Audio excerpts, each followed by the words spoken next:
В Северной Осетии управление Федеральной антимонопольной службы подвело итоги работы за прошедший год. Сегодня на встрече с журналистами руководитель ведомства Роман Плиев рассказал об основных проблемах, над которыми работают специалисты. Самое распространенное нарушение антимонопольного законодательства – увеличение количества рассмотренных дел по недобросовестной конкуренции. По итогам расследований УФАС России наложены штрафы на сумму 43 тысячи рублей. Но больше всего журналистов интересовали вопросы, касающиеся ценовой ситуации на рынке продовольственных товаров. По их мнению, ценовой взлет и падение, сезонные колебания стоимости продуктов – своего рода норма. Однако с начала года стоимость на некоторые товары явно превышают разумную планку. В основном на мясо, овощи и молочную продукцию.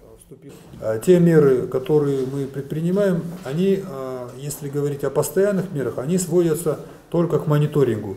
Есть соответствующий указ президента, есть соответствующее постановление правительства, и во их исполнение Федеральная антимонопольная служба поручила всем своим территориальным органам проводить мониторинг цен на продукты питания.